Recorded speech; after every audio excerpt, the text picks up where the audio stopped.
Halo semua, kembali lagi channel Kang Gadget. Sebelumnya selamat hari lebaran dan mohon maaf lahir batin ya guys. Jadi, kelas mid-range di harga 5-7 juta itu menarik banget ya untuk tahun ini. Bahkan beberapa handphone tahun lalu pun semakin worth it ya, karena harganya itu udah turun plus speknya itu masih sangat bagus. Dan ada satu yang menurut gue tuh jarang dibahas ya, padahal harganya itu udah cukup murah dan ini tuh HP yang masuk yang kelasnya tuh ke flagship. Tapi harganya itu udah mepet dengan HP mid-range premium. Ini dia Xiaomi 12. Bang, kenapa nggak Xiaomi 12T aja? Kan lebih worth it. Tenang-tenang, memang handphone ini nggak bakal semua suka. Namun tetap ada beberapa hal menarik yang pengen gue bahas di sini. Bahas dari apanya dulu ya? Coba kameranya dulu. Jadi, ini adalah salah satu flagshipnya Xiaomi dan pastinya udah dikasih kamera yang nggak kaleng-kaleng. Secara spek, kamera utamanya ada 50 megapiksel Sony IMX766 sensor flagship tahun lalu. Dan sekarang dipakai juga sama Vivo V27, Samsung A54, dan bahkan Xiaomi Redmi Note 12 Pro, yang semuanya adalah HP mid-range. Ya, sensor ini memang terkenal bagus sih. Kemudian ada kamera ultrawide 12 megapiksel dengan luas 123 derajat, dan juga ada kamera telemakro 5 megapiksel aja.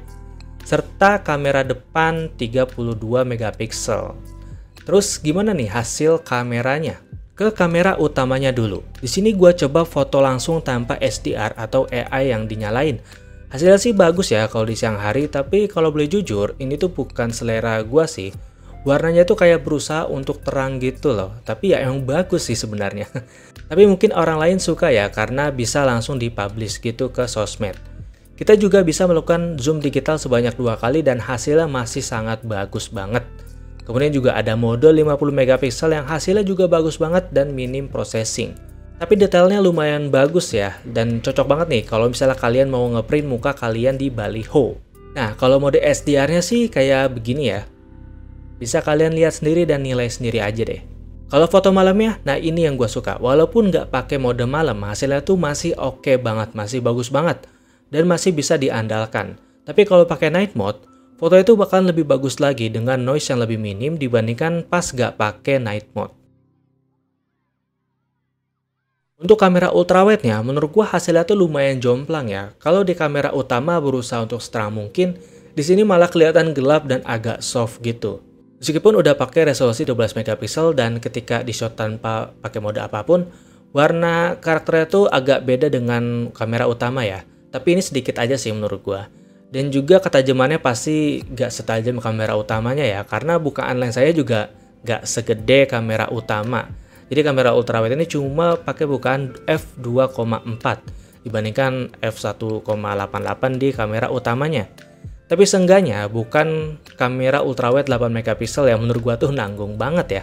Oh iya, night mode di ultrawide juga ngebantu banget biar hasil kamera ini jauh lebih baik.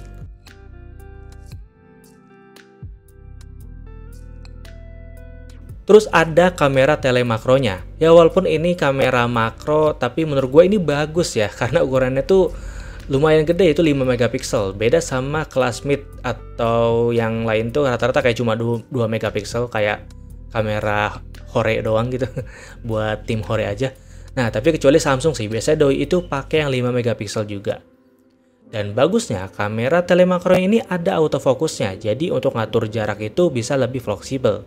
Nah, sekarang ke kamera depannya. Menurut gue juga ini tuh agresif banget untuk putihin muka. Jadinya kayak aneh aja sih, bukan tipikal kamera yang gue suka. Dan SDR pun menurut gue nggak begitu bagus ya, karena ketika gue foto membelakangi matahari, kamera depan itu berusaha untuk ngeliatin muka gue. Dan efeknya adalah background di belakang ini jadi putih banget. Dan kalau pas malam sih bagusnya masih kelihatan lumayan lah ya, masih cukup reliable lah. Oke, sekarang ke bagian videonya. Kamera utamanya ini bisa merekam sampai 8K 24 fps 8K. Sedangkan kamera ultrawide ini bisa merekam sampai 4K 30 fps. Kamera makronya bisa merekam sampai 1080 30 fps. Ada juga kamera depan yang bisa merekam sampai Full HD atau 1080 60 fps. Kamera ini udah bisa merekam dari lensa utama terus pindah ke lensa ultrawide dan sebaliknya sambil merekam. Ini bagus sih karena ada beberapa HP yang nggak bisa gini. Tapi kalau merekam dan pindah ke kamera depan itu masih belum bisa ya, jadi cuma sebatas switch dari lensa utama ke lensa ultrawide. Kamera utama ini bagus banget guys, asli gue suka banget nih. By the way, gue coba ngetes di Full HD 60 fps aja ya, soalnya laptop gue tuh nggak kuat ngedit kalau misalnya gue ngerekam 4K atau di atas itu. Untuk perekaman Full HD 60 fps ini masih tajam banget ya dibandingkan dengan Full HD 60 fps-nya Pixel gua. Ya, kalian nggak salah denger. 60 fps-nya di Pixel gua ini ya masih ada noisy gitu loh. Dan juga agak kerasa soft gitu. Tapi gue suka sih hasilnya yang Xiaomi ini. Emang karena tajam banget gitu ya untuk Full HD 60 fps-nya. Nice. Untuk stabilisasinya juga udah bagus walaupun gua nggak pakai mode steady. Karena kamera utamanya udah ada OIS, jadi bakalan minim guncangan. Tapi meski begitu, kelihatan banget ada jitter kameranya itu ya masih kurang rapi lah. Dan bakalan kelihatan banget pas malam hari. Oke, ini adalah perekaman Full HD 60 fps ya. 60 fps, gimana stabilisasinya? Kalau di preview sini stabil ya, walaupun sebenarnya nggak pakai steady-nya itu, mode steady-nya, tapi ini udah sangat stabil. Nah, ini kita coba jalan lagi. Nih jalannya agak cukup berguncang, apakah jitternya masih kelihatan? Dan ini kalau 30 fps Full HD 30 fps. Gimana nih untuk stabilisasinya? Apakah kelihatan jitter banget? Oh, ada geledek. Terus kita coba balik jalan lagi. Kalau di preview sini udah lebih bagus ya, tapi kayaknya lebih enak yang tadi 60 fps ya. Cuma nanti lihat aja deh gimana hasilnya. Dynamic range-nya juga udah lumayan bagus ya. Kalian bisa lihat sendiri aja nih untuk videonya. Dynamic range-nya cukup luas ya. Untuk tanaman-tanaman ini juga masih kelihatan oke, langitnya juga masih kelihatan oke. Dan kalau misalnya kayak gini, langitnya juga masih kelihatan, awan birunya juga masih kelihatan. Nice lah. Oh iya, perekaman ini juga bisa pakai night mode loh, tapi mentok di Full HD 30 fps aja. Atau mungkin 24 fps ya, soalnya kelihatan agak lebih patah-patah gitu loh. Dan ini adalah video night mode-nya ya.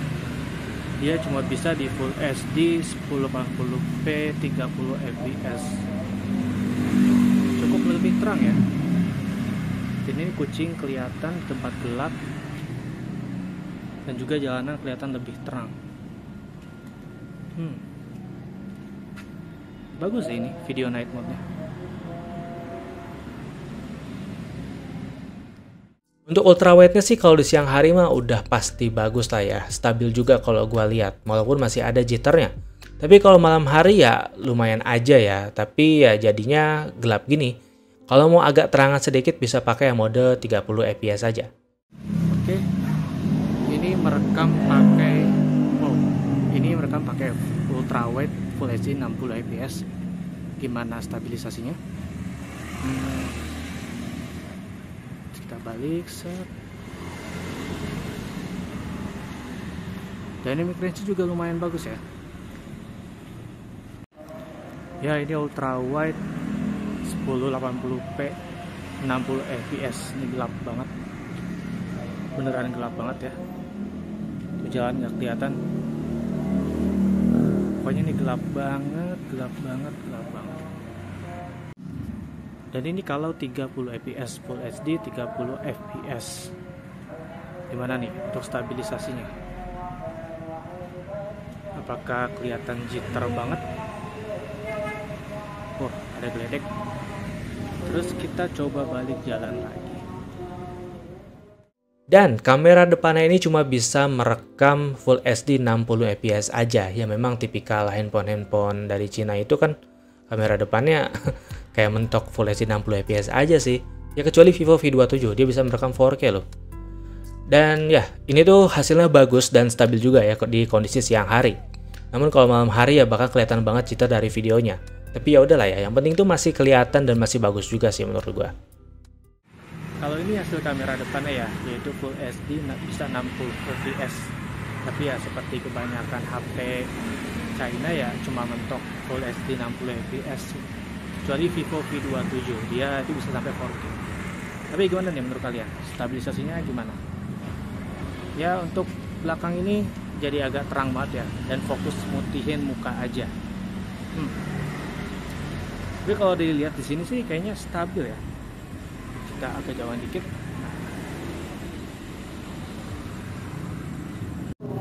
Ya, ini adalah perekaman di night mode-nya ya. Ini Full HD 60 fps. Yang pasti muka gue gelap banget dan ini ada cahaya lampunya. Ya, kira-kira beginilah. Ada petir tadi. Gimana stabilisasinya nih? Nah, kalau ini kamera depan juga cuma pakai 30 fps. Agak sedikit lebih terang dibandingnya 60 fps. Bahkan terang banget ya kalau ada lampu gini. Gimana stabilisasinya? Pasti jitter banget. So, gimana nih menurut kalian tentang si kameranya si Xiaomi 12 ini? Silahkan berpendapat di kolom komentar. Lanjut, aspek yang menarik untuk dibahas adalah soal layar. Ya, layar ini tuh udah pakai AMOLED 120Hz dan kecerahannya itu bisa sampai 1100 nits. Bukan yang paling terang, tapi ini udah oke banget kalau dipakai di bawah sinar matahari. Akurasi warnanya juga bagus banget ya kalau misalnya gue lihat. Dan juga udah ada 60 miliar warna yang bakalan bikin video itu warnanya lebih keluar gitu loh. Dan juga layarnya sudah mendukung HDR10 dan juga Dolby Vision. Jadi kalau misalnya kalian nonton film di Netflix, itu tuh bakalan kerasa lebih megah warnanya karena udah ada Dolby Vision. Dan untuk proteksi layarnya juga udah pakai Corning Gorilla Glass Victus. Dan layar ini juga dapat skor A+ di DisplayMate. Dan ini udah bagus banget lah layarnya. Oh iya, serta yang bikin gua nyaman adalah layar lengkungnya ini cantik banget guys. Tapi kalau misalnya ini selera ya, karena ada yang nggak suka layar lengkung, ada yang suka. Tapi kalau gue pribadi sih suka banget ya, karena mewah gitu. Kalau tadi ngomongin layar, gue mau bahas ukuran HP-nya juga nih, yang menjadi kekurangan buat sebagian orang. Layar HP ini tuh emang bagus banget ya, tapi ukurannya tuh nggak gede kayak cuma 6,2 inci aja guys. Jadi buat sebagian orang, mungkin itu kurang enak diajak nonton karena terlalu kecil. Tapi sebenarnya sih ini justru karena kecil ini gue beli HP ini karena ukurannya compact banget guys. Kecil banget gitu, tangan gue aja bisa megang gitu ya, bisa menggenggam dengan full gitu. Jadi itu ramping banget dan kecil, enak banget lah kalau bisa dipegang. Dan ketika gue pegang HP ini tuh, gue jadi ingat pas gue nyobain HP Samsung S8-nya punya teman gue. Feel-nya tuh mirip gitu ya, tapi lebih mewah ini sih. Oh iya, build quality HP ini juga enak banget ya. Bahannya tuh metal untuk framenya dan juga kaca untuk bagian belakangnya, untuk backdoornya. Pokoknya aura flagship ini ya udah kental banget lah, udah kerasa banget lah. Serta bagian lengkungannya ini feel-nya kayak ramping gitu. Jadi dia nggak kotak kayak HP-HP yang sekarang, tapi itu dia ngelengkung gini. Jadi pas dipegang tuh nyaman banget dan nggak bikin sakit tangan. Selanjutnya, hal yang menarik buat gua adalah dual speakernya guys. Jadi dual speakernya di sini tuh udah dituning sama Harman Kardon ya. Untuk suaranya sih udah enak banget, cukup loud. Namun gue ngerasa bassnya itu kayak agak kurang aja gitu ya. Kalau ada bassnya ditambahin lagi dikit aja itu bakal lebih mantep lagi suaranya. Dan kira-kira kayak gini nih suaranya nih.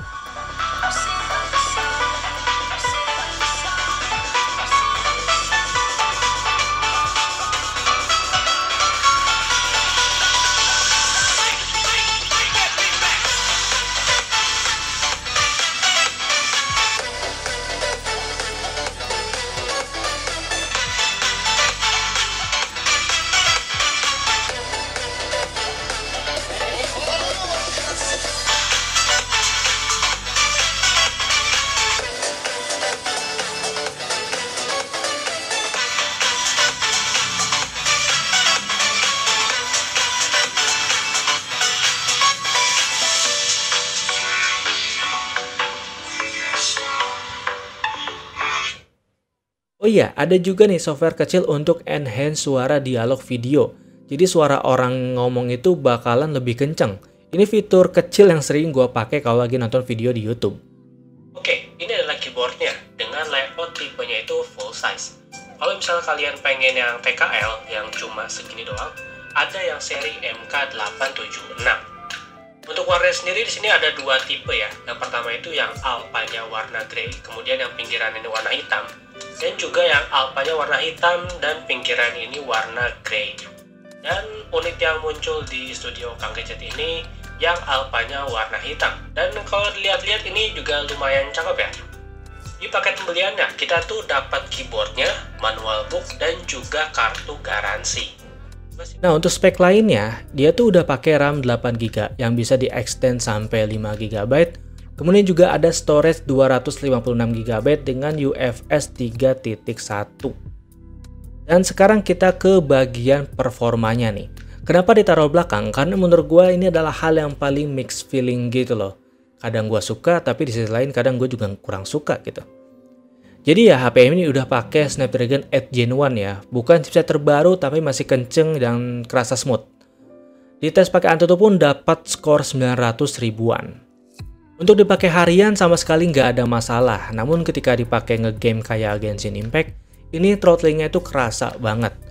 Udah pakai settingan sesuai rekomendasi pun masih sering stutter, FPS-nya juga masih banget sering naik turun.